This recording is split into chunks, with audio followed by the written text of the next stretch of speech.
அன்பு சொந்தங்களுக்கு இனிய வணக்கங்கள். இன்றைய பதிவுல கடகராசி அன்பர்களுக்கான ஏப்ரல் மாத ராசி பலன்களை தான் பார்க்க போறோம். இந்த மாதத்துல கிரகநிலைகளின் சஞ்சாரத்தை பார்க்கும்போது மேஷ ராசியில குரு பகவான் புதனோட சேர்க்கை பெற்றும், கன்னிராசியில கேது பகவானும், கும்பராசியில சனி பகவான் செவ்வாயோட சேர்க்கை பெற்றும், மீன ராசியில சூரியன், ராகு, சுக்கிரன் இந்த 3 கிரகங்களும் இணைந்து சஞ்சாரம் செஞ்சுட்டு இருக்காங்க.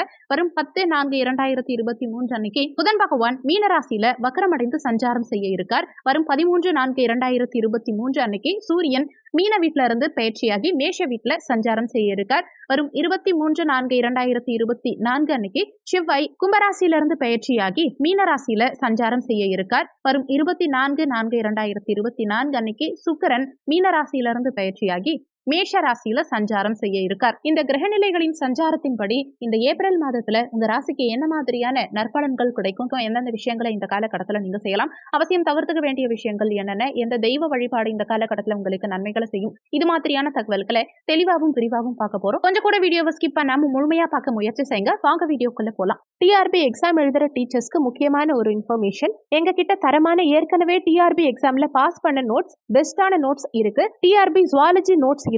ஆல் சிலபஸ்மே கவர் ஆயிருக்கு. எல்லா சிலபஸ்க்கும் வித் கொஸ்டின் பேங்கோட எங்க கிட்ட நோட்ஸ் இருக்கு. Educational psychology and general knowledge நோட்ஸும் சேர்ந்தே கிடைக்கும். தேவைப்படுறவங்க கீழே கொடுக்கப்பட்டிருக்க கான்டாக்ட் நம்பருக்கு வாட்ஸ்அப் பண்ணுங்க. முக்கிய குறிப்பு, ஜுவாலஜி டீச்சர்ஸ் மட்டும் கால் பண்ணுங்க. கடகராசியை பொறுத்த வரைக்கும் புனர்பூசம் 4ஆம் பாதம், பூசம் 1, 2, 3, 4ஆம் பாதங்கள், ஆயில்யம் 1, 2, 3, 4ஆம் பாதங்களை உள்ளடக்கியது கடகராசி. கடகராசிக்கு அதிபதி சந்திர பகவான். வீடியோல சொல்லக்கூடிய பலன்கள் ஆண் பெண் இருப்பாளருக்கும் பொருந்தக்கூடிய பலன்கள். கடகராசி அன்பர்களுக்கு உங்க ராசி அதிபதியான சந்திர பகவான் இந்த மாத துவக்கத்துல ருணரோக சத்ருஸ்தானத்துல 6ஆம் இடத்துல மறைஞ்சு சஞ்சாரம் செய்ய இருக்கார். ஆல்வேஸ் உங்களுக்கு அஷ்டமத்து சனி வேற போயிட்டு இருக்கு. அஷ்டமத்து சனி மனக்குழப்பத்தை கொஞ்சம் அதிகம் கொடுத்துட்டு இருக்கும். மனோகாரகனான சந்திரன், உங்க ராசி அதிபதியான சந்திரன் மாத துவக்கத்துல 6ஆம் இடத்துல மறைஞ்சிருக்கும் காரணத்தினால எந்த விஷயமா இருந்தாலும் சரி யோசிச்சு மேற்கொள்ளணும். முக்கியமான விஷயங்கள் எடுக்கும் போது சிந்திச்சு செயல்படுறது, அதே மாதிரி ப்ரொஃபஷனல்ஸ் கிட்ட, பெரியவங்க கிட்ட ஐடியா கேட்டு முடிவெடுக்கிறது இந்த காலகட்டத்தில் உங்களுக்கு நல்லது. அதுலயும் குறிப்பா ஆயில்யம் நட்சத்திரக்காரங்களுக்கு மன உளைச்சல் இப்போதைக்கு கொஞ்சம் அதிகமாக தான் இருக்கும். அதனால எதையுமே அவசரப்பட்டு முடிவெடுக்காதீங்க. அது தொழிலா இருந்தாலும் சரி, வேலையா இருந்தாலும் சரி, பணம் ரீதியான விஷயமா இருந்தாலும் சரி, குடும்பம் ரீதியான விஷயமா இருந்தாலும் சரி. தன குடும்ப வாக்குஸ்தானாதிபதி சூரிய பகவான் பாக்கியஸ்தானத்துல இருக்கிறது நல்லது. வரும் 13ஆம் தேதி அன்னைக்கு உங்க தனஸ்தானாதிபதி கர்ம தொழில் ஸ்தானத்துல 10ஆம் இடத்துல உச்சபலம் பெற்று சூப்பரா சஞ்சாரம் செய்ய இருக்கார். அதுவும் குரு, தனகாரகனான குருவோட சேர்க்கை பெற்று இருக்கிறது கூடுதல் விசேஷம். வரும் 13ஆம் தேதிக்கு பிறகு தன வருமானம்ங்கிறது உங்களுக்கு பிரமாதமா இருக்கும். ஏன்னா தனஸ்தானாதிபதியும் தனகாரகனும் சேர்ந்திருக்கக்கூடிய இந்த காலகட்டத்துல தன வருமானம் உங்களுக்கு சூப்பரா இருக்கும். பொருளாதாரத்துல எந்தவித தடங்கல்களும் வர 13ஆம் தேதிக்கு பிறகு மேக்சிமம் கடகராசி அன்பர்களுக்கு இருக்காது. பொருளாதாரம் சம்பந்தமான அனைத்து பிரச்சனைகளும் உங்களுக்கு வரும் 13ஆம் தேதிக்கு பிறகு தீரும். குடும்பத்துல இருந்த சண்டை சச்சரவுகள், மனஸ்தாபங்கள் இது எல்லாமே வரும் 13ஆம் தேதிக்கு பிறகு உங்களுக்கு தீரும். குடும்பத்துல நிம்மதி பிறக்கும். குடும்பத்துல சுபகாரியங்கள் செய்யக்கூடிய அமைப்பு கொடுக்கும். ஏன்னா அந்த குரு பகவானும் தன்னுடைய பஞ்சம பார்வையா தனஸ்தானத்தை பார்க்கிறார். அப்போ குடும்ப உறுப்பினர்களுக்கிடையே மகிழ்ச்சி அதிகரிக்கும். குடும்பத்துல சுபகாரியங்கள் செய்யக்கூடிய அமைப்பு கொடுக்கும். உங்க வாக்கு பலிதமாகும். கொடுத்த வாக்கை காப்பாற்றுவீங்க. உங்க பேச்சினால நிறைய விஷயங்களை இந்த காலகட்டத்துல நீங்க சாதிப்பீங்க. கடினமான விஷயங்களை கூட நீங்க பேசி ஈஸியா அதை முடிச்சிருவீங்க. பாக்கியாதிபதியோட தனஸ்தானாதிபதி இணைந்திருக்கக்கூடிய அமைப்பு அற்புதமான அமைப்பு. இந்த காலகட்டத்துல வீட்டுக்கு தேவையான பொருட்களை ஒரு சிலர் வாங்கி மகிழ்வீங்க. வீட்டுக்கு நிறைய விஷயங்களை பார்த்து செய்வீங்க. இன்னொன்னு, வீட்டுக்கு காரகனான சுக்கிரனும் பாக்கியஸ்தானத்துல உச்சமடைஞ்சு இருக்கார். உங்களுக்கு சுகஸ்தானாதிபதியே சுக்கிரன் தான், அவர் உச்சமடைஞ்சிருக்கார். அப்போ சுகபோகங்களை பெருக்கிக்கிறதுக்கு உண்டான அமைப்புகளை கொடுக்கும்.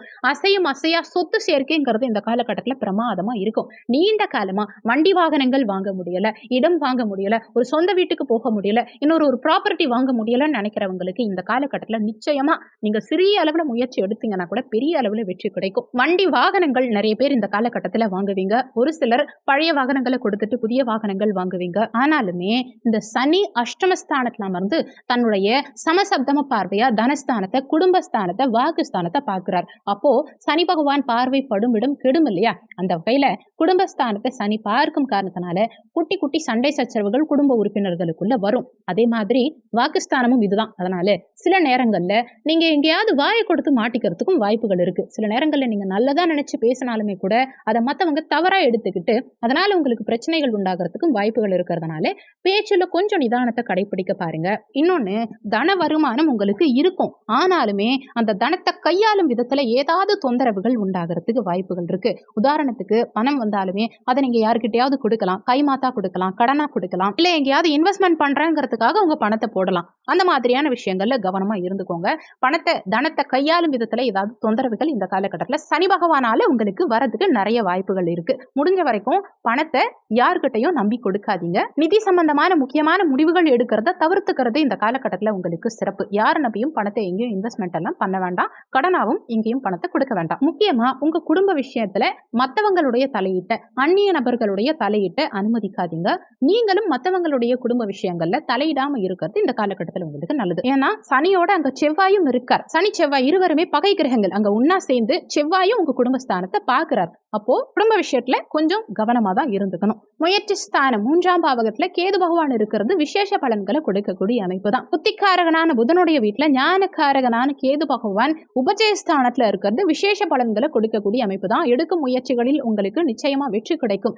சூரிய பகவானுடைய பார்வையும் சுக்கிரனுடைய பார்வையும் மாத முற்பகுதியில கேது பகவானுக்கு கிடைக்கும் காரணத்தினால பயணங்கள் மேற்கொள்ளக்கூடிய அமைப்புகள், வெளிநாடு, வெளி மாநிலம், வெளியூர் செல்லக்கூடிய அமைப்புகளையும் பயணங்களால உங்களுக்கு அனுகூலமும் அதிகரிக்கும். ஆனாலுமே மற்றவங்களுக்கு ஜாமீன் கையெழுத்து போடுறதுல கொஞ்சம் கவனமா இருந்துக்கணும். முடிஞ்ச வரைக்கும் அடுத்தவங்களுக்கு முன்னின்னு பணம் வாங்கி கொடுக்கறது, ஜாமீன் கையெழுத்து போடுறது, இந்த மாதிரியான விஷயங்களை தவிர்த்துக்கிறது இந்த காலகட்டத்தில் உங்களுக்கு நல்லது. சுகஸ்தானம் இந்த மாதத்துல உங்களுக்கு பிரமாதமா இருக்கு. சுகஸ்தானாதிபதியும் பாக்கியஸ்தானத்துல உச்சம். சுகஸ்தானத்தை குருவும் தன்னுடைய சமசப்தம பார்வையா பாக்குறார். சுகஸ்தானம் ரொம்ப பலமா இருக்கு. தாயோட இருந்த கருத்து வேறுபாடுகளால நீங்கும்.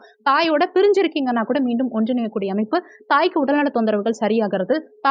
தாய் வர்க்கம் சார்ந்த விஷயங்கள்ல இருந்த தொந்தரவுகள் எல்லாம் நீங்கிறது. சுகபோகத்தை பெருக்கிக்கிறது, அசைமாசியா சொத்து வாங்குறது, இந்த மாதிரியான விஷயங்கள் எல்லாமே இந்த காலகட்டத்தில் உங்களுக்கு பிரமாதமா இருக்கும். நீண்ட காலமா இடத்தையோ வீட்டையோ விற்க முடியலங்கிறவங்களுக்கும் இந்த காலகட்டத்தில் ஈஸியா உங்க இடத்தையோ வீட்டையோ விற்கிறதுக்கான அமைப்புகள் வரும். ஆனாலுமே இந்த பத்திரப்பதிவுக்கு காரகத்துவம் வைக்கக்கூடிய 3ஆம் பாவகத்து அதிபதி புதன் பகவான் இந்த மாத பிற்பகுதியில 10ஆம் தேதிக்கு பிறகு நீச்சமாக போறார். அதனால பத்திரப்பதிவு சார்ந்த விஷயத்துல கொஞ்சம் கவனமா இருந்துக்கணும். நீங்க இடம், பூமி, மனை எது வாங்கினாலும் சரி, அந்த டாக்குமெண்ட் பர்ஃபெக்டா இருக்காங்கிறத ஒரு முறைக்கு இருமுறை செக் பண்ணிக்கிறது இந்த காலகட்டத்தில் உங்களுக்கு நல்லது. பூர்வ புண்ணிய ஸ்தானத்தை சனி பகவான் தன்னுடைய 10ஆம் பார்வையா பாக்குறாரு.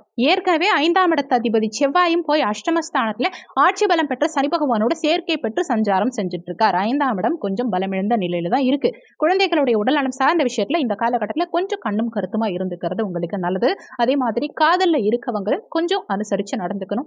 காதல்ல சில பிரிவினைகள், சண்டை சச்சரவுகள், மனஸ்தாபங்கள் உண்டாகலாம். ரிலேஷன்ஷிப்ல இருக்கவங்களுக்கும் சில கருத்து வேறுபாடுகள் உண்டாகிறதுக்கு வாய்ப்புகள் இருக்கு. பூர்வீகம் சார்ந்த விஷயங்கள்ல கொஞ்சம் நிதானத்தை கடைபிடிக்கிறது நல்லது. பாகப்பிரிவினை சம்பந்தமான விஷயங்கள் எல்லாம் இந்த காலகட்டத்தில் போகாம இருக்கிறது நல்லது. காதல் சார்ந்த விஷயத்திலையும் கொஞ்சம் கவனம் தேவைப்படும். எதிர்பாலினத்தவர்கிட்டையும் கொஞ்சம் இடைவெளி விட்டு பழகிறது இந்த காலகட்டத்தில் உங்களுக்கு நல்லது. ஆணா இருந்தாலும் சரி, பெண்ணா இருந்தாலும் சரி, எதிர்பாலினத்தவர்கிட்ட கொஞ்சம் இடைவெளி விட்டு பழகுங்க. அதிகம் பேசாதீங்க. ருணரோக சத்ருஸ்தானத்தை 6ஆம் இடத்தை குரு பார்க்கிறார். வேலையில நல்ல மாற்றங்கள் இருக்கும். பதவி உயர்வு நிறைய பேருக்கு இந்த காலகட்டத்தில் கிடைக்கும். 6ஆம் இடத்து அதிபதி ஆல்வேஸ் 10ல இருக்கார். கண்டிப்பா கடன் கேட்டீங்கன்னா உங்களுக்கு கடன் கிடைக்கும். அதே மாதிரி வேலையில நல்ல மாற்றங்கள் இருக்கும். பிரஷர், அழுத்தம் இதெல்லாம் குறையும். முக்கியமா வேலை சம்பந்தமான விஷயங்கள்ல முக்கியமான முடிவுகள் எடுக்கும்போது கொஞ்சம் சிந்திச்சு செயல்படணுங்கிறத மனசுல வச்சுக்கோங்க. உதாரணத்துக்கு ஒரு வேலை மாறணும்னு நினைக்கிறீங்கன்னா கூட அவசரப்பட்டு மாற வேண்டாம். இருக்கிற வேலையை அவசரப்பட்டு விட்டுட்டு இன்னொரு வேலை தேட வேண்டாம். இன்னொரு வேலை ரெடி பண்ணிக்கிட்டு அதுக்கப்புறமா இருக்கிற வேலையை விடுறது தான் நல்லதுங்கிறத மனசுல வச்சுக்கோங்க. அவசரப்பட்டு வேலை சம்பந்தமா எந்த முடிவுகளும் இந்த காலகட்டத்தில் நீங்க எடுக்க வேண்டாம். ஆனாலுமே வேலை இல்லாதவங்களுக்கு இந்த மாத இறுதியில 100% வேலை கிடைக்கும். தனஸ்தானாதிபதி இந்த மாதத்துல தொழில் ஸ்தானத்திலேயே உச்சமாகிறார். 10ஆம் இடத்திலேயே உச்சமாகிறார். அப்போ கண்டிப்பா வேலை விஷயமா உங்களுக்கு வருமானம் பெருகும். வேலை நிச்சயமா புதிய வேலை நிறைய பேருக்கு இந்த காலகட்டத்தில் கிடைக்கும். தனஸ்தானத்தையும் குரு பகவான் பார்க்கிறார். அப்போ ஏதாவது ஒரு வகையில உங்களுக்கு வருமானமும் இருக்கத்தான் செய்யும். 7க்குரியவன் 8ல மறைஞ்சிருக்கார். தனக்கு 2ஆம் இடத்துல இருக்கார். கணவன் மனைவிக்குள்ள கொஞ்சம் அனுசரிச்சுதான் நடந்துக்கணும். அஷ்டமாதிபதி அஷ்டமஸ்தானத்துல ஆட்சி பலம் பெற்று சஞ்சாரம் செய்கிறார். 8ஆம் இடம்ங்கிறது வலிவேதனைகளை கொடுக்கக்கூடிய ஸ்தானமா இருந்தாலும் திடீர் அதிர்ஷ்டத்தை கொடுக்கக்கூடிய ஸ்தானமும் இதே 8ஆம் இடம். சோ அங்க சனி ஆட்சி பலம் பெற்றிருக்கும் காரணத்தினால எதிர்பாராத திடீர் அதிர்ஷ்ட வாய்ப்புகளும் ஒரு சிலருக்கு இந்த காலகட்டத்தில் நிச்சயமா கிடைக்கதான் செய்யும். தேவையில்லாத சண்டை சச்சரவுகள், வம்பு வழக்கு இது மாதிரியான விஷயங்கள்ல நீங்க தலையிட வேண்டாம். முடிஞ்ச வரைக்கும் வம்பு வழக்குகள்ல போகாம இருக்கிறது இந்த காலகட்டத்தில் உங்களுக்கு நல்லது. பாக்கியஸ்தானத்துல ராகு சஞ்சாரம் செய்யறது தந்தைக்கு கொஞ்சம் கெடுதலான பலன்களை கொடுக்கக்கூடிய அமைப்பு தான். இன்னொன்னு, தந்தை காரகனான அந்த சூரிய பகவானும் இங்க ராகுவோட தன்னுடைய பகை கிரகமான ராகுவோட சூரியன் சேர்க்கை பெற்றிருக்கும் அமைப்பு தந்தைக்கு நிச்சயமா ஏதாவது ஒரு உடல்நல தொந்தரவுகளையோ தந்தையோட மனஸ்தாபங்களையோ கருத்து வேறுபாடுகளையோ உண்டாக்கக்கூடிய அமைப்பு தான். ஒரு சிலர் தந்தை கிட்ட இருந்து பிரிஞ்சிருக்கக்கூடிய சூழலை எல்லாம் கொடுக்கும். ஆனாலுமே வரும் 13ஆம் தேதிக்கு பிறகு சூரியன் உச்சமாக போறார். தந்தை காரகனான சூரியன் தொழில் ஸ்தானத்துல உச்சமாக போறார். அப்போ 13ஆம் தேதிக்கு பிறகு தந்தையோட நல்ல பாண்டிங் இருக்கும். தந்தையோட இருந்த கருத்து வேறுபாடுகளான நீங்கும். தந்தைக்கு இருந்த உடல்நல தொந்தரவுகள் ஓரளவுக்கு குறையும். ஆனாலும் வரும் 13ஆம் தேதி வரைக்கும் இந்த சூரியன் ராகு சேர்க்கை இருக்கும் காரணத்தினால தந்தையுடைய உடல்நலத்துல கொஞ்சம் கவனமா இருந்துக்கோங்க. தந்தை வர்க்கம் சார்ந்தவங்க கிட்டயும் கொஞ்சம் அனுசரிச்சு நடந்துக்கணுங்கிறத மனசுல வச்சுக்கோங்க. இந்த தொழில் ஸ்தானத்துல பாக்கியாதிபதியான குருவோட சேர்க்கை பெற்று சூரியன் சஞ்சாரம் செய்கிறார். அப்போ சொல்லிக் கொடுக்கிறது, போதனை பண்றது, நீதித்துறை, சட்டம் இது மாதிரியான துறைகள்ல இருக்கவங்களுக்கு மிகப்பெரிய முன்னேற்றம் இந்த காலகட்டத்தில் நிச்சயமா இருக்கும். நீண்ட காலமா கவர்மெண்ட் ஜாப் எதிர்பார்த்துட்டு இருக்கவங்களுக்கும் இந்த காலகட்டத்தில் 100% அரசு உத்தியோகம் கிடைக்கும். ஏன்னா அரசாங்க காரகன் சூரிய பகவான் தனாதிபதி அவரே 10ஆம் இடத்திலேயே உச்சமாயிருக்கார். அப்போ நிச்சயமா அரசு உத்தியோகத்துக்கு எதிர்பார்த்து காத்துக்கிட்டு இருக்கவங்களுக்கு, அரசாங்க தேர்வு எழுதி காத்துக்கிட்டு இருக்கவங்களுக்கும் இந்த காலகட்டத்தில் அரசு உத்தியோகம் கிடைக்கும். இந்த தொழில் ஸ்தானம் பலமா இருந்தாலுமே தொழில் ஸ்தானாதிபதி செவ்வாய் அஷ்டமஸ்தானத்துல மறைஞ்சு உட்கார்ந்து இருக்கார். அதே மாதிரி இங்க அமர்ந்திருக்கும் குரு பகவானும் உங்களுக்கு 6ஆம் அதிபதிங்கிறத மனசுல வச்சுக்கோங்க. அப்போ புதிய பிசினஸ் ஸ்டார்ட் பண்றவங்க கவனமா இருக்கணும். பிசினஸ்ல இன்வெஸ்ட்மெண்ட் பண்ணும் போதும் கொஞ்சம் கவனமா இருந்துக்கணும். பெரிய அளவுல இன்வெஸ்ட்மெண்ட்ங்கிற விஷயத்த இந்த அஷ்டமத்து சனி காலகட்டத்துல நீங்க தவிர்த்துக்கிறது உங்களுக்கு நல்லது. லாபாதிபதி சுக்கிரன் பாக்கியஸ்தானத்துல உச்சமடைஞ்சு பலமா இருக்கும் காரணத்தினால புதிய நண்பர்கள் ஒரு சிலருக்கு இந்த காலகட்டத்துல கிடைப்பாங்க. லாபங்கள் இந்த காலகட்டத்தில் அதிகரிக்கும். ஒரு சிலர் சமூக பணிகள்ல, சமூக சேவையில அதிக ஈடுபாடு காட்டுவாங்க. ஒரு சிலருக்கு வெளிநாடு செல்லக்கூடிய அமைப்புகள் பிரமாதமா இருக்கும். மாத துவக்கத்துல விரையாதிபதி புதன் தொழில் ஸ்தானத்துல சஞ்சாரம் செஞ்சுட்டு இருக்கும் காரணத்தினால கணினி சம்பந்தமான, சாப்ட்வேர் சம்பந்தமான, தகவல் தொழில்நுட்பம் சார்ந்த துறைகள்ல இருக்கவங்களுக்கு இந்த காலகட்டத்துல நல்ல முன்னேற்றம் இருக்கும். ஆனாலும் விரையாதிபதி தொழில் ஸ்தானத்துல இருக்கும் காரணத்தினால தொழில் சார்ந்த முக்கியமான முடிவுகள் எடுக்கும் சமயத்துல நிதானம் தேவைப்படும். அரசு மற்றும் அரசு சார்ந்த துறைகள்ல இருக்கவங்களுக்கு இந்த காலகட்டத்துல நல்ல முன்னேற்றம் இருக்கும். அதிகார பதவியில இருக்கவங்களுக்கு டென்ஷன், அலைச்சல், கொஞ்சம் பயணங்களும் அதிகரிக்கும். ஆனாலுமே அரசு மற்றும் அரசு சார்ந்த விஷயங்கள் இந்த காலகட்டத்துல அனுகூலமா இருக்கும். இந்த மாதம் சிறப்பா அமைய நீங்க செய்ய வேண்டிய தெய்வ வழிபாடு என்னன்னா, சனி பகவான் அஷ்டமஸ்தானத்துல மறைஞ்சிருக்கும் காரணத்தினால சனிக்கிழமை தினங்கள்ல ஆஞ்சநேயர் வழிபாடு செய்யறதுனாலையும், விநாயக பெருமானுக்கு சூறை தேங்காய் உடைக்கிறது, அருகம்புல் சாத்தி இரட்டை தீபம் ஏற்றி விநாயக பெருமான் வழிபாடு செய்யறதுனாலையும், எல் தீபம் ஏற்றி சனி பகவான் வழிபாடு செய்யறதுனாலையும், கோளறுப்பு அதிகம் படிக்கிறது, இந்த மாதிரியான விஷயங்கள் ஃபாலோ பண்ணும்போது உங்களுக்கு சுப பலன்கள் அதிகம் கிடைக்கும். தொந்தரவுகள் நீங்கும். இந்த வீடியோல உங்களுக்கு ஏதாவது சந்தேகம் இருந்தா கீழே இருக்க கமெண்ட் செக்ஷன்ல சொல்லுங்க. நன்றி. மற்றும் ஒரு நல்ல பதிவோடு மீண்டும் உங்களை சந்திக்கிறோம்.